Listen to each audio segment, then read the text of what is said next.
नमस्कार, career TV में आपका एक बार फिर से बहुत-बहुत स्वागत है। तो कक्षा 9 और 10 की जो होने वाली परीक्षा है, इस आगामी परीक्षा में बिहार एससीईआरटी से जो क्वेश्चन पूछे जाने वाले हैं, हम उनका आज अध्ययन करेंगे। ऑब्जेक्टिव फॉर्म में सारे चैप्टर्स का हमने यहाँ पे अध्ययन करने का सोचा है। तो पहला चैप्टर जो हमारा आएगा, गोधुली क्लास 9 की बुक हमने ली है। पहला चैप्टर है हमारा कहानी का प्लॉट। कहानी का प्लॉट चैप्टर आएगा और इसके लेखक हो जाएंगे शिव पूजन सहाय। शिव पूजन सहाय इसके लेखक हो जाएंगे। तो ये आपको ध्यान रखना है। इसके आगे इस चैप्टर के जो भी ऑब्जेक्टिव बनते हैं वो हम लोग उनके बारे में बात करते हैं।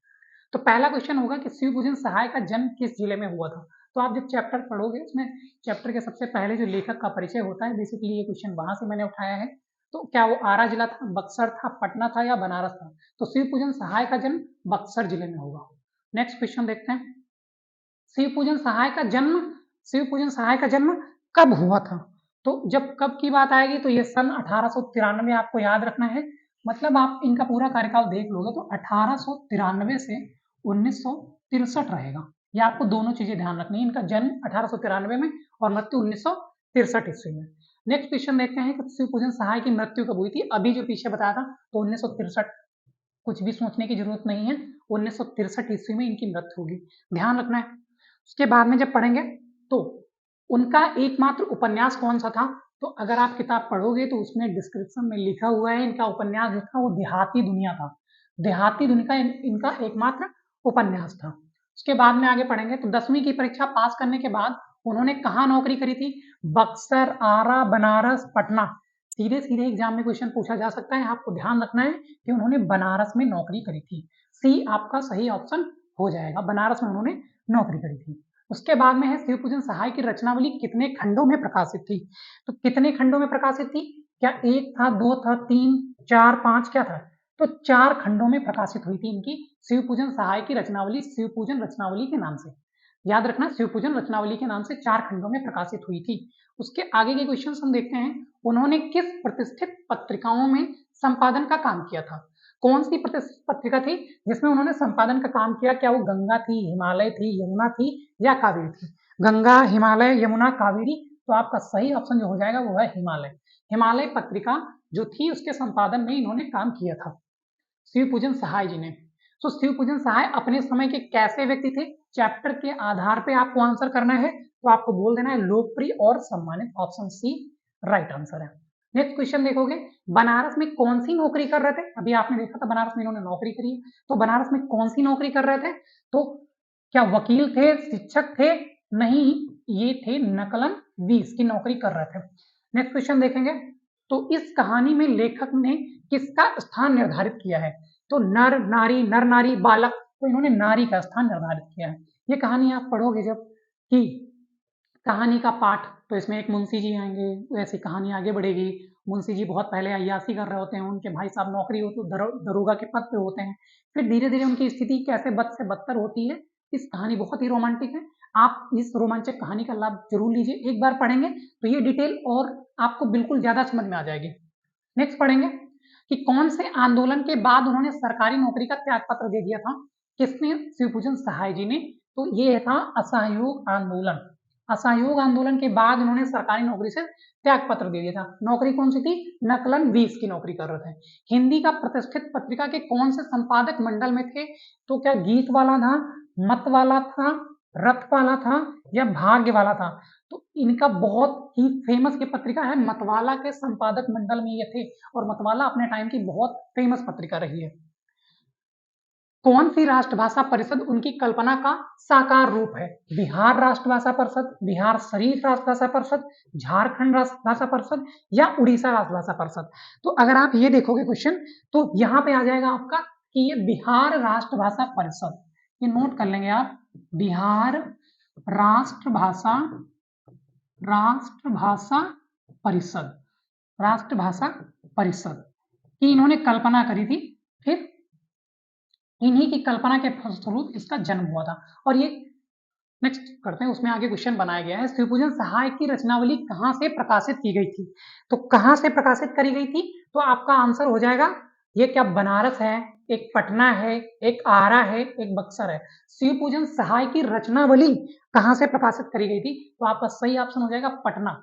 शिव पूजन सहाय की रचनावली जो थी वो पटना से प्रकाशित करी गई थी, ध्यान रखना है आपको। उसके बाद में आपने अपने कौन से बेटे की पत्नी बनने का दुर्भाग्य स्वीकार करती है? अपने कौन से बेटे की पत्नी बनने का दुर्भाग्य स्वीकार करती है? ये इनकी जो बेटी थी उसके बारे में बात, कहानी में मुंशी जी की बेटी के बारे में बात करते हैं। तो इनको सौतेले बेटे की पत्नी बनने का दुर्भाग्य स्वीकार करती है। सौतेले बेटे के पत्नी, इसमें क्या होता है कि वो जो होते हैं मुंशी जी, वो अपनी बेटी के लिए एक टाइम में बहुत बड़े रईस होते हैं, फिर धीरे धीरे बहुत ज्यादा ऐसी स्थिति हो जाती है, इनकी लड़की बहुत खूबसूरत होती है, भगजोगनी नाम होता है उसका, उनकी शादी नहीं हो रही होती है, तो एक 42-43 साल के युवक के साथ में कर देते हैं, जल्दी वो मौत के मुंह में समा जाते हैं वो 42-43 साल के युवक, और इन उनसे जो उनका सौतेला बेटा होता है उसकी ये फिर पत्नी बन जाती है। बहुत ही मार्मिक कहानी है, आप पढ़ेंगे तो ज्यादा समझ में आएगी।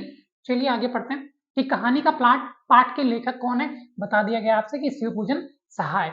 आपसे ये भी बताया गया था कि इनके जन्म कब हुआ था, तो याद रखना है आपको 1893 से 1963। मैं रिपीट बार बार इसलिए कर रहा हूं ताकि ये चीजें आपको ध्यान में रहे। नेक्स्ट है कि तिलक दहेज के जमाने में किसका पैदा करना मूर्खता है। तिलक दहेज के जमाने में किसको पैदा करना मूर्खता है? तो यहाँ पे आप समझोगे कि भैया लड़की को पैदा करना ही दुर्भाग्य माना जाता था, क्योंकि उस समय तिलक दहेज का मतलब है कि देखो, तिलक ऊंचा मतलब इतना ज्यादा दहेज, इतना, जब ऐसा समय है जहां पे आदमी को अपना खेत, अपना घर, अपना द्वार बेच के दहेज देना पड़ता है, ऐसे समय में बेटी का पैदा होना दुर्भाग्य से कम नहीं माना जाता था। चलो आगे पढ़ते हैं कि मुंशी जी की पुत्री का नाम क्या था। अभी मैंने बातों बातों में आपको बताया था, भगजोगनी नाम था। क्या नाम था? भगजोगनी। अब इसमें पढ़ोगे तो आप जैसे ही लेखक स्टार्ट करता है तो बोलता है कि चलो भगजोगनी नाम मान लेते हैं, तो ये काल्पनिक नाम उन्होंने रखा था लेखक ने। चलो नेक्स्ट है कि दरोगा जी की कौन बारूद की पुड़िया थी। दरोगा जी कौन थे? दरोगा जी, पहले ये भी एक क्वेश्चन बन सकता है कि दरोगा जी कौन थे, तो याद रखना है आपको कि दरोगा जी ये मुंशी जी के भाई थे, मुंशी जी के भाई थे, ये याद रखना है आपको। ठीक है, तो दरोगा जी की बारूद की पुड़िया कौन सी थी? उनकी घोड़ी थी। इस घोड़ी के चलते उन्होंने अपना प्रमोशन रुकवा दिया था, मतलब वो जो बड़े अफसर थे उनका इस घोड़ी पे उनकी नजर थी, लेकिन ये घोड़ी देने से मना करते रहते, तो इसलिए इन्होंने अपना प्रमोशन रुकवा दिया था, बट ये घोड़ी इन्होंने किसी को नहीं दी थी, इतनी ज्यादा ये घोड़ी इनको प्रिय थी। नेक्स्ट क्वेश्चन पढ़ेंगे, सुंदरता में भगजोगनी अंधेरे घर की क्या थी। तो अंधेरे घर की क्या होती है? दीपक होती है, अंधेरे घर का दीपक होता है।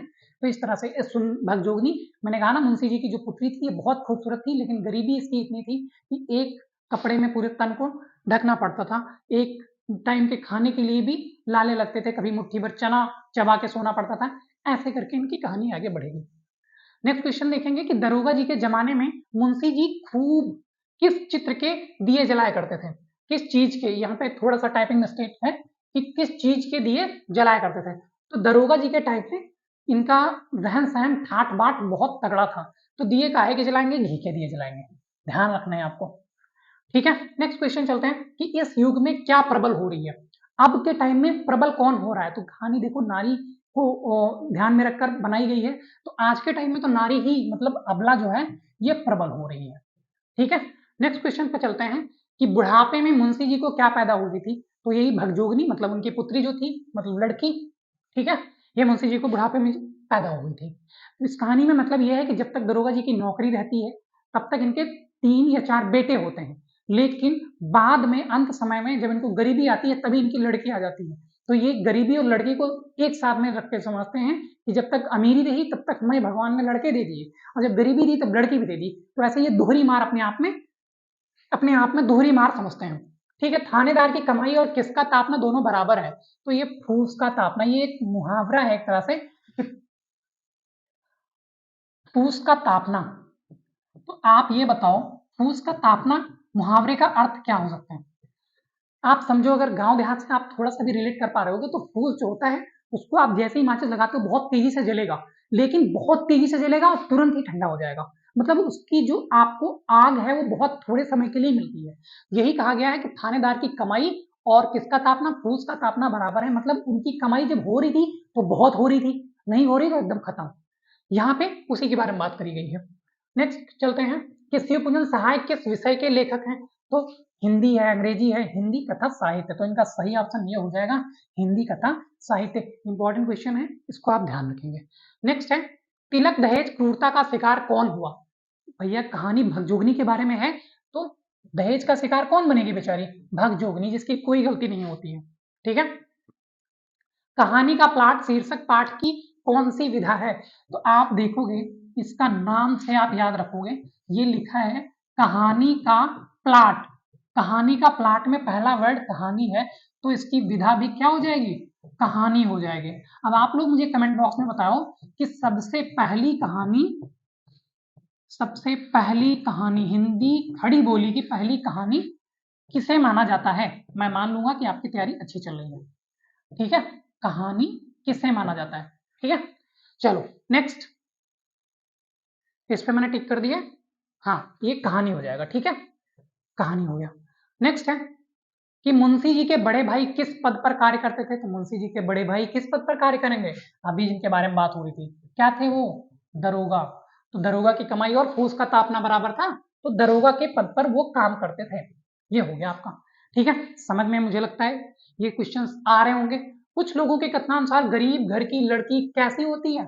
आप जानते हो ये कहानी, ये सेंटेंस उन्होंने कहां से लिया? मतलब जब मुंशी जी जाते थे अपनी बेटी का रिश्ता लेकर किसी घर में, तो जो अच्छे लोग थे वो सुंदरता उसकी पसंद करते थे, लेकिन वो कहते थे कि जो गरीब घर की लड़की होती है वो चटोर और कंजूस होती है, इसीलिए हम शादी नहीं करेंगे।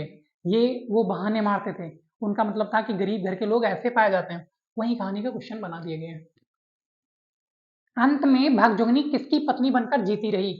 तो आपको अभी मैंने बताया था कि उनके पति का तो देहांत हो जाता है, तो अपने सौतेले पुत्र की पत्नी बनकर ये जीती रही। बहुत ही मार्मिक कहानी है, आप पढ़ोगे तो आपको समझ में आएगा। नेक्स्ट है क्वेश्चन कि भगजोगनी का सौंदर्य किसका स्वर्गीय धन बना हुआ है? तो भगजोगनी का सौंदर्य किसका, किसके सौंदर्य क्या लिखा है, किसका स्वर्गीय धन बना हुआ है? तो आप बताओ, उसके स्वर्गीय वृद्धपति का, उसके चहेते युवकों का, उसके वर्तमान नवयुवक पति का? तो क्या हुआ है? उसके वर्तमान नवयुवक पति का सौंदर्य बना हुआ है। ठीक है, नेक्स्ट क्या है? दरोगा किसकी मोहब्बत से दरोगा के पद पर ही रह गया? किसकी मोहब्बत से? अब यहाँ पे देखो, ये अभी मैंने बताया था आपको कि 7 रुपए की घोड़ी की मोहब्बत, 7 रुपए की घोड़ी की मोहब्बत के कारण दरोगा के पद पर ही रह गया। उसने प्रमोशन नहीं लिया, बट उन्होंने अपनी घोड़ी को अपने अफसरों को देने के लिए मना कर दिया था। नेक्स्ट है, मुंशी जी ने क्या बेचकर दरोगा जी का श्राद्ध किया? तो अब जब दरोगा जी की डेथ हो जाती है, जब दरोगा जी की डेथ हो जाती है, तो अब उनके श्राद्ध की बात आती है। तो जब श्राद्ध की बात आएगी, इनके मुंशी जी के पास में तो पैसा होते नहीं है, तो मुंशी जी जो होंगे, मुंशी जी घोड़ी जो थी, जो दरोगा जी की सबसे प्रिय वस्तु थी, तो घोड़ी को बेच देंगे और उससे जो पैसे आएंगे उसी से दरोगा जी का श्राद्ध होगा। तो कैसे होगा? मकान का हिस्सा तो बेचेंगे नहीं, सोने के जीवर कीमती नहीं, कीमती तुर्की घोड़ी, कीमती तुर्की घोड़ी जो थी इसी को उन्होंने बेच दिया था। नेक्स्ट क्वेश्चन है, मुंशी जी की किस्मत पर कैसी मार पड़ी? यही अभी बताया था मैंने कि दोहरी मार पड़ी। कौन कौन सी? एक तो गरीबी, दूसरे बुढ़ापे पे लड़की का होना, इन पे दोहरी मार पड़ी। तो ऑप्शन बी सही विकल्प होगा। नेक्स्ट है, तो ठीक है, इस चैप्टर से इतने ही क्वेश्चन थे। आपने कहानी का प्लॉट चैप्टर अगर पढ़ा होगा तो आपको पता होगा कि इस चैप्टर के सारे क्वेश्चंस को हम लोगों ने टैकल कर लिया है। ऐसे ही आगे के चैप्टर्स में भी हम लोग जितने भी क्वेश्चंस बनने वाले होंगे उनको ऑब्जेक्टिव फॉर्म में लाते रहेंगे। अगर आपको भी हिंदी टीजीटी पीजीटी से रिलेटेड, हिंदी ईएलटी ग्रेड, जो भी आपकी, अगर हिंदी आपका सब्जेक्ट है तो आप करियर टीवी चैनल के साथ में जुड़िए। जितने भी हिंदी के जहां कर भी जो भी जरूरत होती है, हिंदी का मटेरियल आपको यहाँ से प्रोवाइड कराया जाएगा। ये श्रृंखला कंटिन्यू रहेगी। आगे का जो चैप्टर होगा वो नालंदा होगा, जो इसका दूसरा चैप्टर है गोधुली क्लास 9 का। तो इसका डिस्क्रिप्शन बॉक्स में आपको लिंक दे दिया जाएगा, आप वहां से देख सकते हो। तब तक के लिए नमस्कार, जय हिंद, वंदे मातरम।